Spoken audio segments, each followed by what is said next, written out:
Bismillahir Rahmanir Rahim. Nahmaduhu wa nusalli wa nusallimu ala rasulihil kareem. Amma ba'd. Respected listeners, Imam Abu Dawood rahimahullah has recorded an incident in his Sunan.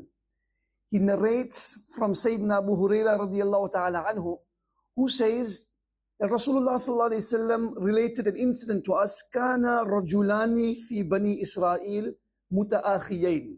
There were two men, two people in the Bani Israel, the former ummah, former nations, who were very, very close associates and friends, almost like brothers. Both of them were different in their behavior and approach. كان أحدهما مجتهدا والآخر كان أحدهما مذنبا والآخر مجتهد في العبادة. One of them was unfortunately caught up in wrong, in sin, in engaging in haram, and the other, he was exerting himself in worshipping Allah in nafal ibadah. وكان لا يزال المجتهد يرى الآخر على الذنب فيقول أقصر. The man exerting himself in ibadat and worship, he would always, very often, see his friend engaging in sin and haram, and as is the duty, he would tell him, أقصر, stop, desist, leave out the wrong that you are engaged in.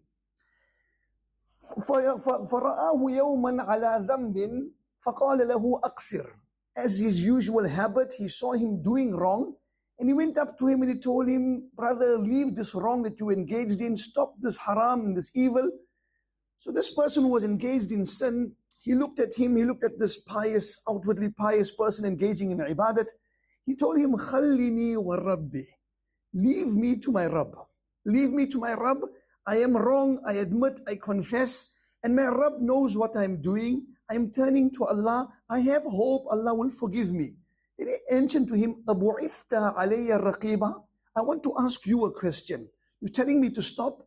I don't mind your correction. I don't mind you reminding me. But your reminder, it seems that it has reached a point that it's exceeding the limits. You can remind me, but I want to ask you, have you been sent to keep surveillance over me? Have you been sent to do a strict observation of what I'm doing, to scrutinize every deed of mine that I do in public and in private? Have you been sent and charged with this duty? This person who was engaging in excessive ibadat, he became angry, and then he mentioned to the sinner, Wallahi, la yaghfiruka Allah, aw la yudkhiluka Allahu al-Jannah. He said, I swear an oath in the name of Allah, Allah will never forgive you. I swear an oath in the name of Allah, Allah will never enter you into Jannah. Nabi sallallahu alayhi wa sallam goes further and says, فَقَبَضَ أَرْوَاحَهُمَا. Both of them passed away, and فَاجْتَمَعَا عِنْدَ رَبِّ الْعَالَمِينَ. They both were brought before Allah, and Allah tabaraka wa ta'ala looks at this man who was engaged in ibadat, and he said to him, كُنْتَ بِي عَالِمًا أَوْ كُنْتَ عَلَى مَا فِي يَدِي قَادِرًا. Did you have any knowledge regarding me? Do you have any knowledge regarding me, my power, my forgiveness? Do you have any control over what I have? Do you have any right to influence my decisions? Then Nabi sallallahu alayhi wa sallam says further, فَقَالَ لِلْمُذْنِبِ. Nabi sallallahu alayhi wa sallam says, Allah mentioned to the person who was engaged in sin but had hope in Allah's mercy, أُدْخُلِ الْجَنَّةَ بِرَحْمَتِهِ. My decision regarding you is, enter Jannah because of my mercy. And وَقَالَ لِلْآخَرِ اذْهَبُوا بِهِ إِلَى النَّارِ. Nabi sallallahu alayhi wa sallam said regarding the person who was engaged in ibadat, take him and deposit him, put him into the fire of Jahannam. Sayyidina Abu Hurairah radiyallahu anhu says, فَوَالَّذِي نَفْسِي بِيَدِهِ لَقَدْ تَكَلَّمَ بِكَلِمَةٍ أَوْبَقَتْ دُنْيَاهُ وَآخِرَتَهُ. This man who was engaged in ibadat his entire life, he mentioned such a statement that destroyed his dunya, all his deeds have been nullified, and has put him into great problems into the akhirat also. He will have to suffer punishment, maybe not forever, but he will have to suffer punishment for the statement that he made. The lessons we learn from this incident is, number one, never to be complacent. Number two, never to be despondent. No one can be complacent that I am safe, I have reached, no matter how much of good deeds we've been given the tawfiq to do, we can never look down at someone else and think nothing will happen to us. In the hadith of Rasulullah sallallahu alayhi wa sallam, he taught us a dua, Allahumma la tu'am minni makrak. Oh Allah, never let me become complacent regarding what can happen in the future. I'm never safe. Never let me become complacent because I never know what the future holds. So this is the sunnah dua of Rasulullah sallallahu alaihi wasallam. We always never run down anyone. We never look down at anyone in a way that we feel so confident of ourselves that nothing evil can happen to us because the future only Allah knows.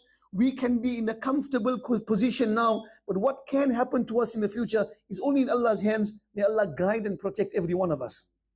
The second lesson we learn is never to be despondent of Allah's mercy. This person was in sin, but he had his mercy, his hopes firmly rooted in Allah. Khallini wa Rabbi, leave me to my Rabb. I'll turn to my Rabb. He had great expectations of Allah, and Allah fulfilled his expectations. It doesn't mean a person must deliberately go into wrong.